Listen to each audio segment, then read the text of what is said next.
Brady makes lots of amazing music, but he definitely makes happy music. And quietly, one of my favorite things that happens when I come to Soul Center is when suddenly Lacey starts singing.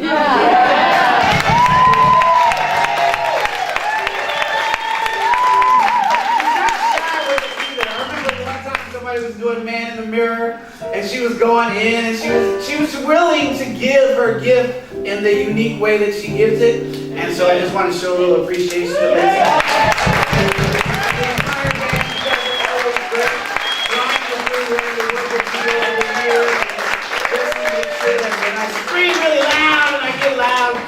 This is just another place like home. I see. Yeah, I got you, right? So it doesn't sound all distorted. So good morning, everybody. Good morning. So it's so good to be back here. It's been a month since I've been back, and there's been a lot going on. There's been a lot going on in my life. There's been a lot going on in the world. Suddenly we're not talking about the election as often. Suddenly we're not talking about politics. That's kind of good, right? It gets to be a little heavy because in reality there's just so much going on. We invite people to be our representatives, and we want them to focus on that. And now we can pay attention to other things, like our families and community, and the other things that we want to do for ourselves and for the world. And so that rush of politics is off to the side for a while. And so we can put that same amount of energy into other things, right? To our own growth, development, and unfoldment, which is one of the blessings and the reasons that we come into spiritual community.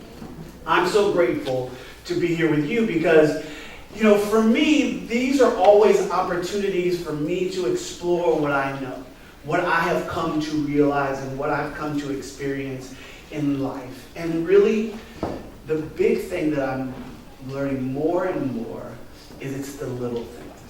And we hear people talk about that all the time, right? We hear that it's the small things. And somebody will write a book 20 years ago maybe, called Don't Sweat the Small Stuff, right? Because sometimes it's the little things that we allow to drive ourselves crazy, like somebody parked a little too close to us, or somebody driving a little too close to us, or too close behind us. But sometimes it's the little things that matter, right? It's the fact that somebody didn't know that we got a new haircut, or somebody didn't know that that's where I sit all the time, or sometimes... Oh, you guys sit in the same seats all the time. Lord, the number of stories I can tell you about the old school church, and when some visitor would come in and sit in certain mothers' seats, excuse me, and there would be a bunch of people trying to save them from what's coming. But it's really the little things that come up in our life and in our day that really add up. You can't get to $1 without counting pennies. Yes. Now you may not start counting pennies, you may start counting $1,000 bills, but somebody once upon a time was counting pennies that got you to your $1,000 bill. Now, you have all of these things that are always happening all around you, around us. The world is so big, but we really are tiny. When you look at the sun, it's really hard to realize how big the sun is. And then you see those science books and they lay it out for you. And it's so much bigger than anything we realize. And then when we take a moment to remember that stars are actually suns. And that they're so far away that the light that's coming from them is just a little bitty dot in the sky. It's just this little itty bitty thing. And then we are these itty bitty things on this small little bitty planet. And so I started trying to figure out what Spirit was talking about through me this week, being that we at Soul Center are talking about gratitude as a way of life. And when I was a student in the Practitioner Studies program at Agape, we used to have a class facilitated by Reverend Prentice Ashita called Prayer as a Way of Life. And we talk about how we look at things being our way of life. And we talk about how it's so simple to break it down and to make it a part of who and what we are. And so my topic today is the eeny, meeny, miny moles of gratitude. And they really are, they really are. But the one thing that often people don't talk about is gratitude is a muscle. Now, children in general, when you see them when they're born, they are effulgent. They're just overflowing with gratitude. They're just thankful for the person that gives them the attention. They're thankful for all the things that are happening to us. And I see us get talked out of our gratitude when we're younger. We get convinced that things have to be hard.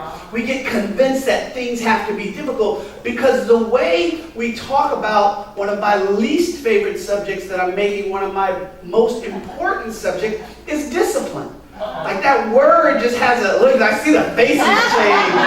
It's like, he's not about discipline. No, I'm talking about my trigger around discipline is this thing. But then when you see all of these successful people, you see someone like Ray Davis, who's a virtuoso. He plays the trumpet. I didn't know he played the guitar.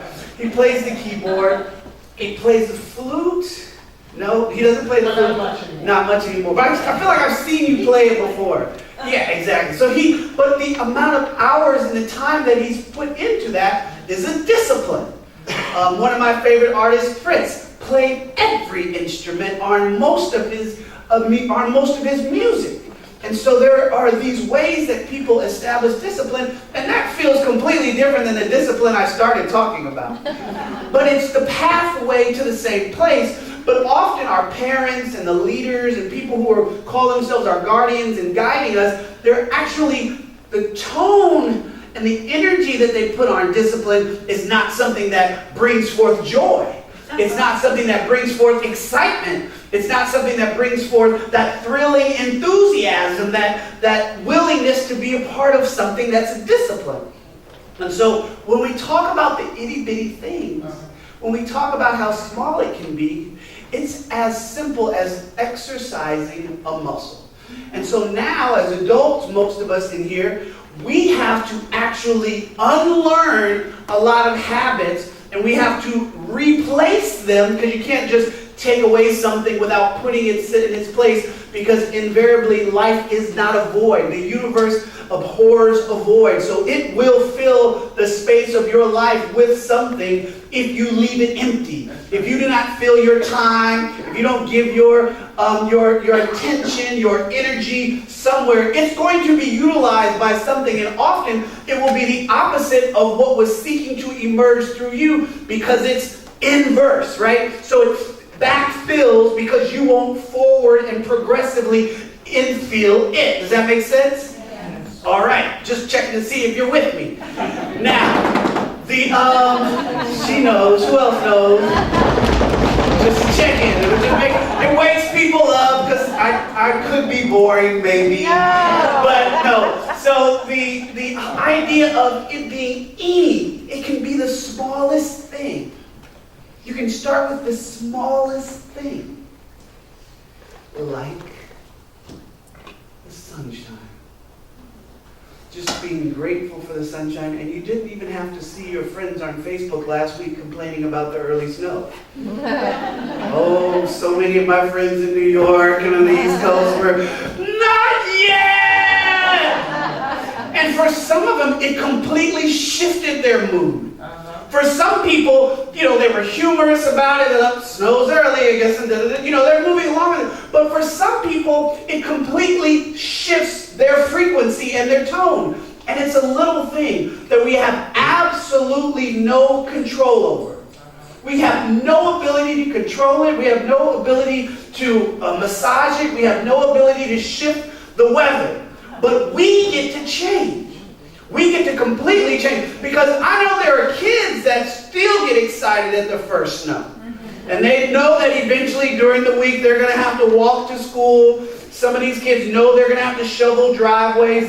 But there's a lot of joy from them that gets brought forward because of their perspective around snow.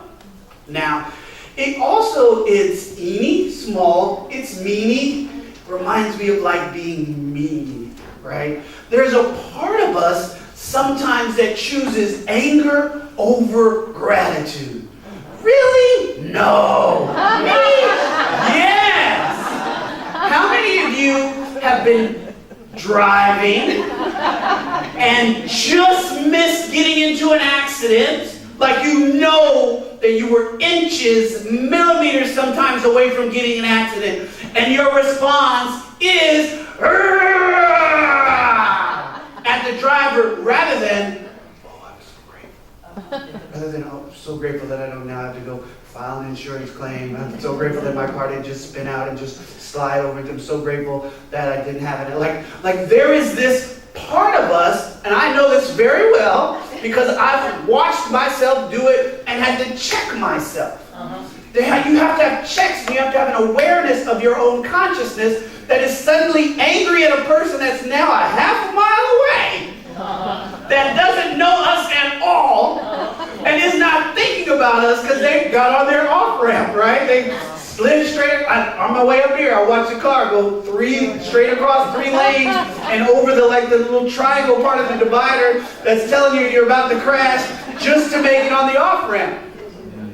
And I almost missed my off-ramp, but slowed down because I was mindful of that person and slowly made it over to the off-ramp because I almost missed it. But there was just an awareness of the same thing. I could do the same thing to other people that this guy that I saw 7-10 miles before had done.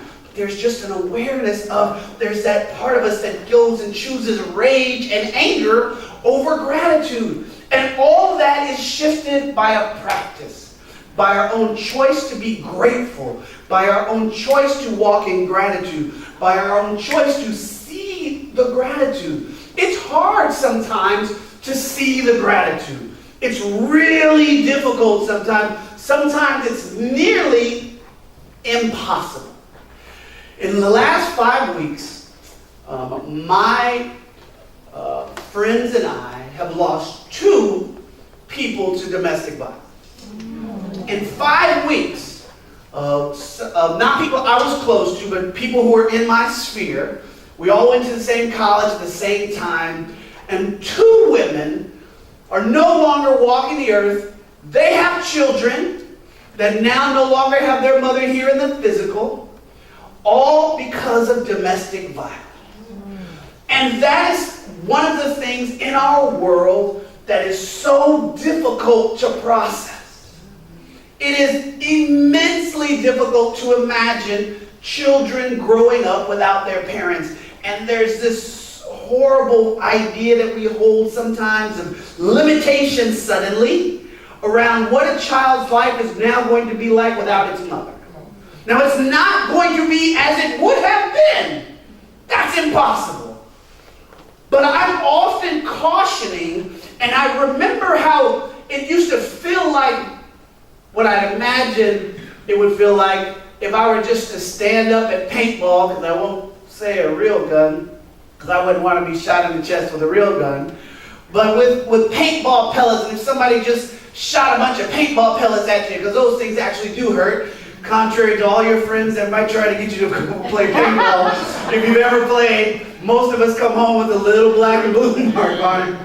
But anyway, every time I would hear somebody say, oh, their lives are ruined. Oh, they'll never be the same without their mother. Or, they went through that traumatic event and they'll never recover. None of that is true. None of it. Those children have the same amount of power and potential that they had with them. They now have an angel, from my perspective, on the other side that's guided them. They always have their ancestors supporting and guiding them anyway, but their mother, that person, and all of the story that goes along with it is another part of the journey. Now, that's difficult to get any sort of gratitude around. However, I've got to find it. For me, I have to find the gratitude in everything. And here's what I found. More men in that same sphere of influence were talking about how men need to deal with their emotions and their feelings than ever before. They were not having those conversations before these 2 lives were taken. And it should not take that, but this is the nature of the world that we live in because we're in community, and And you will realize this more and more as you reflect on it. Not a single law was created because the law was a good idea. The law was created because something in society necessitated a shift, a change, and legislation is one of the ways that we've done that. But as long as people in America have been trying to address the idea of racism, legislation cannot address the heart and the mind. So no matter what we try to do around these very complex issues, around people's, whether it is a bigoted idea around immigration or whether it is a practical idea around how human beings enter and come and go in a country where we deal with violence and we deal with limited resources or whatever approach that we want to, there is still a reason why we approach it, and reasonable people can have a reasoned conversation about it. However, the other things that people are more concerned with cannot be legislated. You cannot legislate hate, legislate away hate. No matter how many laws you make, no matter how difficult you make the penalty for murder, the penalties for murder are not what stop people from murdering. Make sure you understand that, because they promote it, the propaganda around like 3 strikes laws, and it sounds like I'm talking politics, but this is the world we live in. But just the propaganda around why we make laws is never really about addressing the core issue. The core issue is, how are we as a country creating people that live this way? Now, no matter how we feel about gun rights, the concern is not about access. The concern has to be about the people. Yeah. Why are we creating people in a world that are creating this level of violence? What were they going through? And that's how you can get to compassion. Because at some point, every one of these people who committed these heinous crimes was a little boy. Every one of them. Every one of them was a little boy at some point. And none of us can yet determine how they got from there to that violent outcome. I don't know how these men got from there to what they were saying and the acts that they committed. But there is a certain meanness that we can replace with gratitude. That we can replace with gratitude in such a way that I was so grateful to see some of these guys talking on their social media pages, sharing their emotions. They were sharing their anger too. We can't deny anger as an emotion. It's part of who we are. It's part of the experiences that we have. But it's something that comes with us. And yes, it's a very serious subject. So we kind of have the eeny, we got the meeny, and we've got the my. What ways in my life am I grateful? So for a very long time, people have talked about making a gratitude list. How many people have made gratitude lists before? How many people have it as a regular part of your practice? It's a little less. We can make it everybody.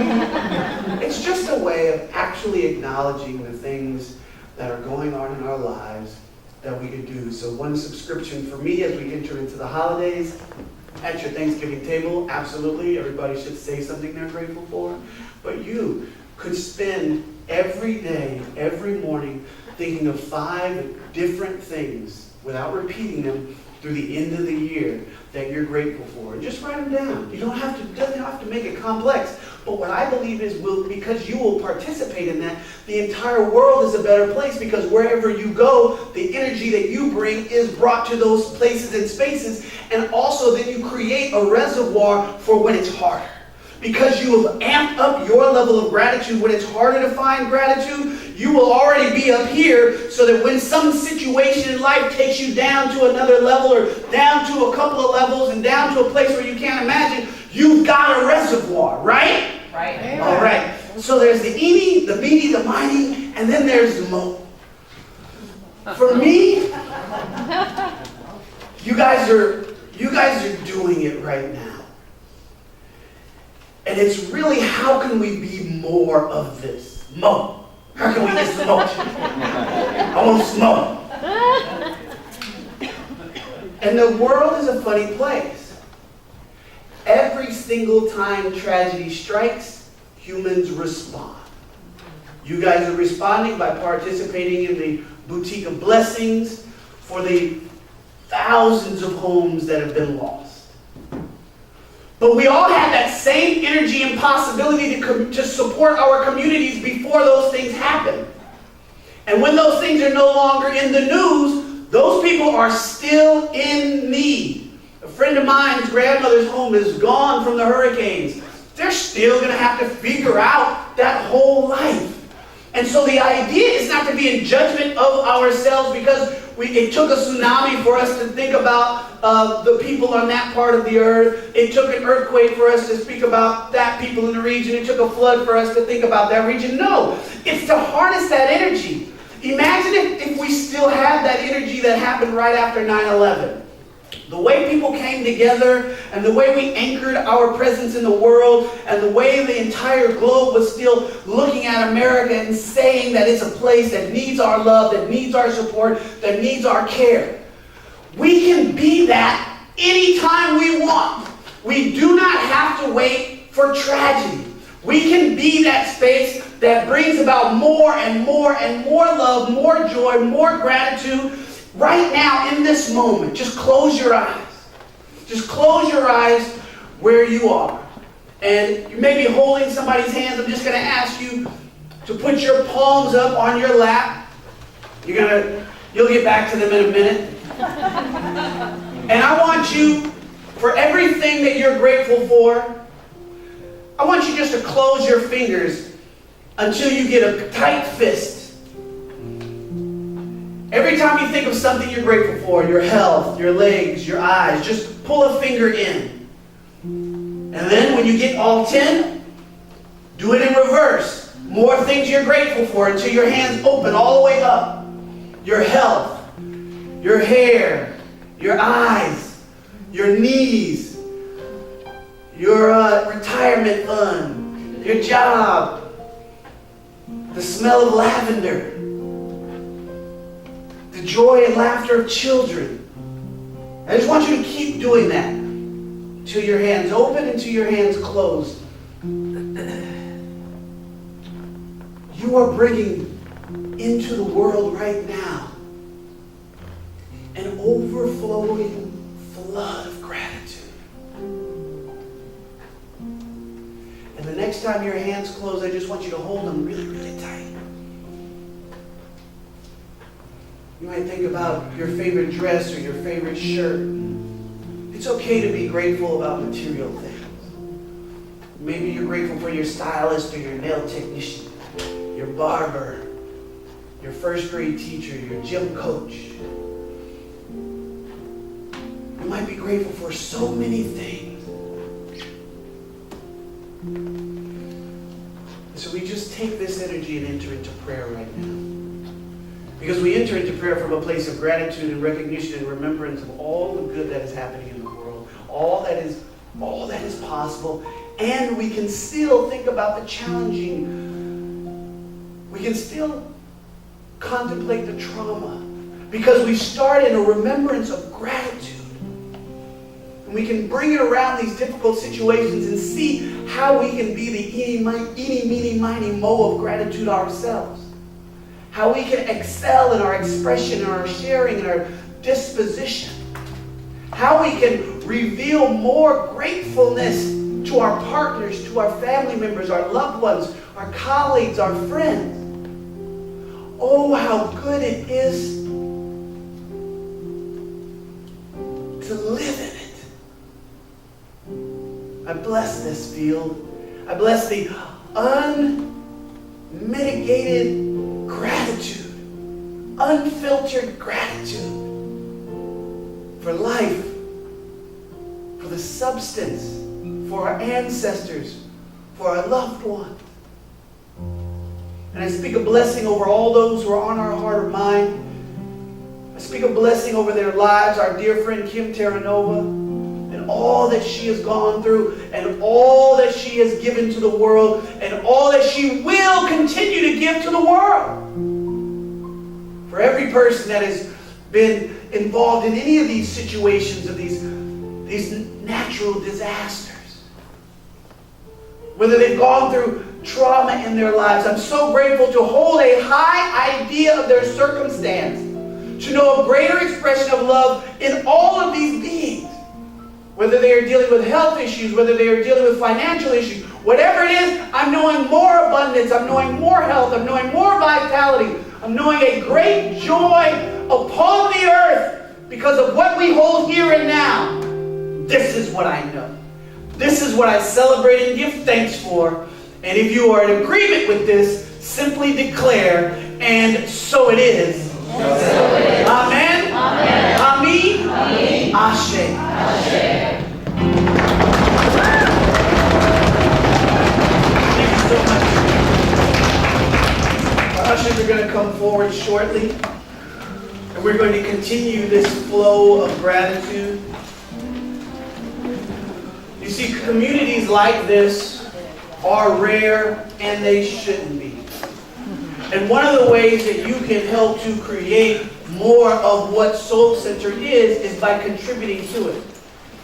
I met somebody this morning who was volunteering as a greeter today for the first time. I'm watching the ministry start to grow here. And I'm seeing the vision that you're holding. Even the new places where you're going, because you're going to be displaced from this physical location. Our next level, you guys are getting staged in lights.